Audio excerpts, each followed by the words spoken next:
એક પાસે 500 રૂપિયા જ નીકળ્યા અને જો આજે ફી નહીં ભરે તો એડમિશન રદ થાય તેમ હતું. એણે ક્લાર્કને કહ્યું, કાલે ફી ભરું તો નહીં ચાલે. આજે મારી પાસે 500 રૂપિયા જ છે. ક્લાર્કે કહ્યું, નહીં ચાલે, નિયમ એટલે નિયમ. અને ભાગ્યેશનો ચહેરો રડમસ થઈ ગયો.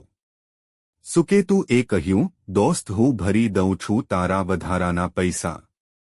કાલે મને આપી દેજે. આ રહ્યું મારું સરનામું. અને ભાગ્યેશની આંખમાં આભારની લાગણી જળજળિયા સ્વરૂપે ડોકાઈ. બીજે દિવસે બાકીના પૈસા આપી પણ દીધા.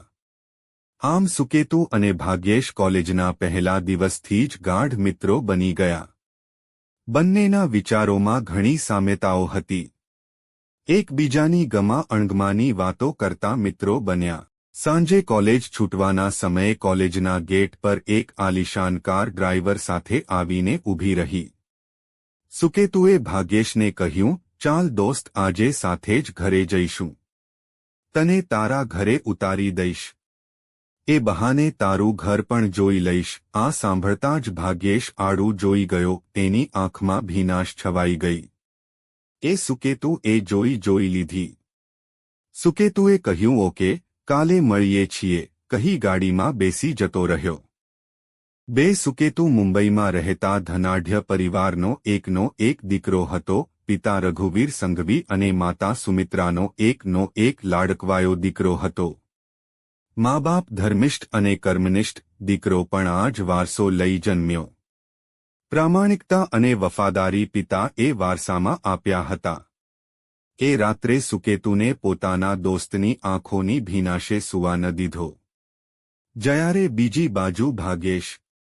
નામ પ્રમાણે ભાગ્ય કોસો દૂર હતું. ભાગ્યેશ એક એવો યુવક હતો કે જેના મા બાપે યુવાનીમાં કરેલી ભૂલનું પરિણામ હતું. તેને અનાથાશ્રમના દરવાજે મૂકીને જતા રહ્યા હતા. એટલે જ સુકેતુની ઘર પણ જોઈ લેવાશે એ વાતથી એની આંખો ભીની થઈ ગઈ હતી.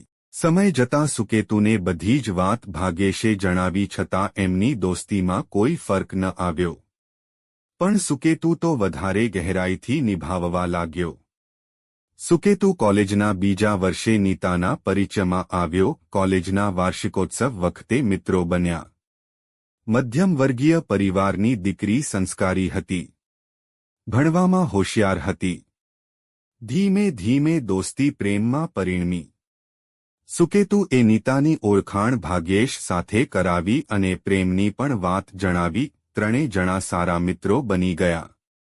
જ્યાં જાય ત્યાં ત્રિપુટી સાથે જ હોય. જોતજોતામાં 3 વર્ષ પૂરા થઈ ગયા. ત્રણેય ફર્સ્ટ ક્લાસ ફર્સ્ટ આવ્યા. 3 સુકેતુ પિતાના ધંધામાં જોડાઈ ગયો. નીતા સાથે મા બાપની સંમતિથી લગ્નગ્રંથિથી જોડાઈ ગયો.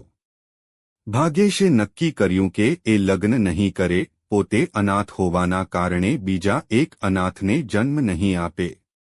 એણે અનાથાશ્રમમાં જ મેનેજર તરીકે નોકરી કરવાનું મુનાસિબ માન્યું અને અનાથ બાળકોને ભણાવવાનો ભેખ ધર્યો.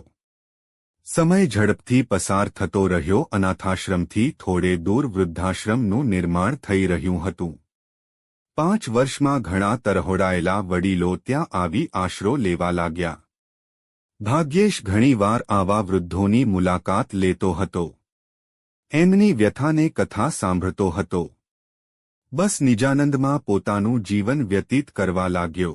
સમય વહેતો રહ્યો. સુકેતુના મા બાપ જાત્રા કરવા ગયા અને અકસ્માતમાં પાછા ન આવ્યા. સુકેતુને ખૂબ દુઃખ થયું. ભાગ્યેશ આવીને મળી ગયો. હવે મળવાનું ઓછું થતું. ભાગ્યેશના ઉપર અનાથાશ્રમની ઘણી જવાબદારી હતી. 7 વર્ષના વહાણા વહી ગયા. છતાં સુકેતુને નીતા માતા પિતા ન બની શક્યા. મા બાપના મૃત્યુથી હવે જીવનમાં એકલતા અને સુનકર વ્યાપી રહ્યો. બંને સમજુ હતા. દુઃખી હતા પણ એકબીજા સાથે આ બાબતે ચર્ચા કરવાનું ટાળતા હતા. સંતાનની ઝંખના હતી. પણ ઈશ્વરે એમના નસીબમાં સંતાન સુખ લખ્યું નહોતું. શેર માટીની ખોટ હતી. નીતા કદી પણ માં નહીં બની શકે એવું તબીબી નિદાન હતું. ડોક્ટરના નિદાન પછી બંને જણની સ્થિતિ કફોડી બની ગઈ છતાં વાસ્તવિકતા સ્વીકારી લીધી. બંને જણા એ બાળકને દત્તક લેવાના દ્રઢ નિશ્ચય સાથે ભાગ્યેશના અનાથાશ્રમમાં આવ્યા. ભાગ્યેશે બંનેને આવકાર્યા. પહેલીવાર અનાથાશ્રમમાં આવેલા દોસ્ત દંપતીને પ્રેમથી પોતાના રૂમ પર લઈ ગયો. ત્રણેય જણ સાથે જમ્યા.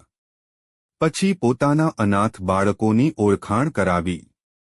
એમાંથી 1-2 વર્ષના છોકરાને પસંદ બંને જણા એ કરી દત્તક લેવાનો નિર્ણય કર્યો. કાનૂની કાર્યવાહી કરીને બાળકને પોતાના ઘરે લાવ્યા. ને બાળકના આવવાથી બંગલામાં રોશની આવી તો નામ પણ દીપક રાખ્યું. 4 સમય વીતતો ગયો. દીપકને મોટો કરવામાં બંને જણ પોતાને ભાગ્યશાળી માનવા લાગ્યા. સારા સંસ્કાર આપવા લાગ્યા. દીપક પણ માતા પિતા સાથે તોફાન મસ્તી કરતો મોટો થતો ગયો. પ્રાથમિક શિક્ષણમાં તો એ કાયમ પ્રથમ ક્રમાંકે રહ્યો. પણ હાઈસ્કૂલમાં પણ એ સિલસિલો ચાલુ રાખ્યો. તેની શૈક્ષણિક કારકિર્દી તેજસ્વી રહી. ધોરણ 12માં વિજ્ઞાન પ્રવાહ લઈને એ 1 ગ્રેડ પ્રાપ્ત કરી મેડિકલમાં પ્રવેશ મેળવી લીધો. ખૂબ જ હોશિયાર એવો દીપક જોતજોતામાં ડોક્ટર દીપક બની ગયો. ડોક્ટર દીપક સુકેતુ સંઘવી બની ગયો. અને સાથે સાથે પોતાની સાથે જ ભણતી દીપાલી સાથે લગ્નગ્રંથિથી જોડાઈ ગયો. સુકેતુ અને નીતાની જાણ બહાર લગ્ન કરી મા બાપને પગે લાગ્યો તો બંને જણ આઘાતથી દિગ્મૂઢ થઈ ગયા. પહેલી વાર એમના દિલમાં કંઈક ખટક્યું. દીપાલી દેખાવમાં અને ભણવામાં ખૂબ હોશિયાર હતી પણ પૈસાદાર પિતાની અભિમાની દીકરી હતી. માતા 5 વર્ષની દીપાલીને મૂકીને મૃત્યુ પામી હતી. પિતાએ પોતાની દીકરીને ખૂબ લાડ લડાવીને મોટી કરી હતી. રૂપ અને પૈસા તથા કોઈની રોકટોક નહીં હોવાને કારણે દીપાલી તોછડી અને અભિમાની બની ગઈ હતી. દીકરો વહુ ડોક્ટર હતા. સવારથી જ નીકળી જતા રાત્રે આવતા. સમય વહેતો ચાલ્યો. સુકેતુ અને નીતા પર હવે ઉંમરની અસર થવા લાગી. એકવાર સાસુ નીતાએ વહુ દીપાલીને કહ્યું, બેટા તું અમને ઘરમાં કંપની આપી શકે. નોકર ચાકર તો છે જ પણ અમને દીકરી નથી તો તું દીકરી બની થોડો સમય આપશે તો અમને ગમશે. આ સાંભળતા જ દીપાલીનો મિજાજ ટક્યો.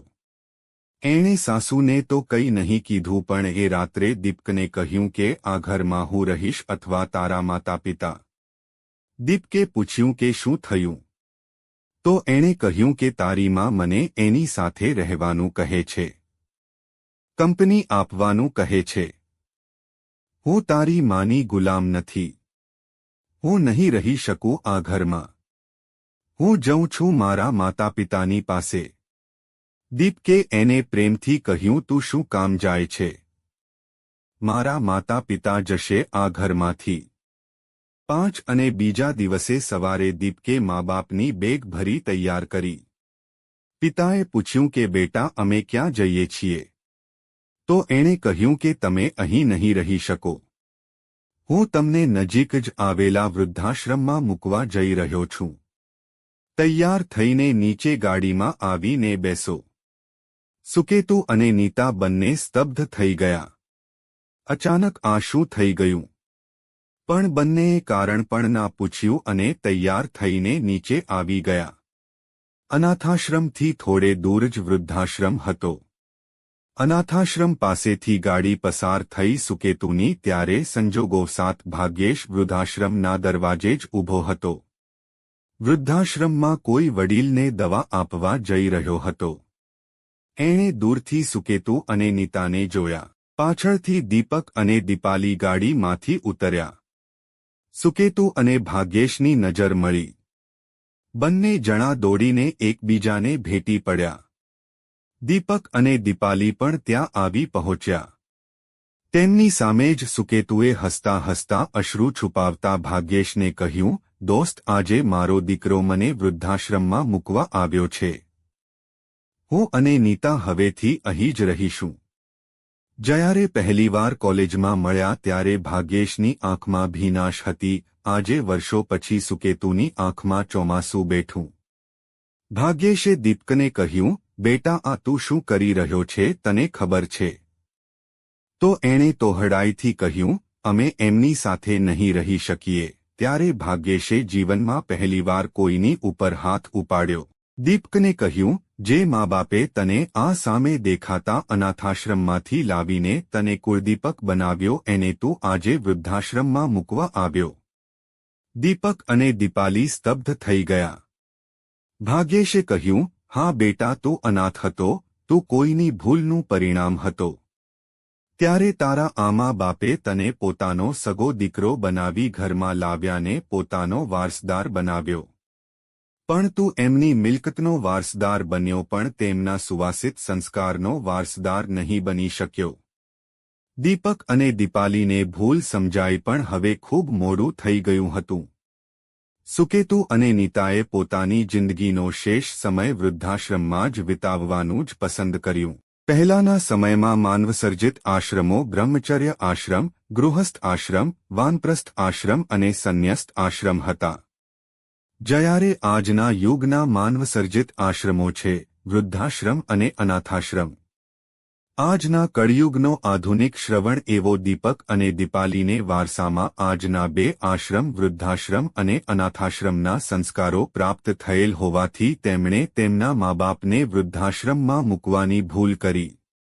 જ્યારે સુકેતુ અને નીતા અને ભાગ્યેશને વડીલોપાર્જિત 4 આશ્રમોના સંસ્કારો મળ્યા હોવાથી તેમણે પોતાના સંસ્કારોની સુવાસને પ્રજ્વલિત કરી સંસ્કારોની સુવાસને ફેલાવવાનું નક્કી કર્યું. આને કહેવાય સુવાસ સંસ્કારની.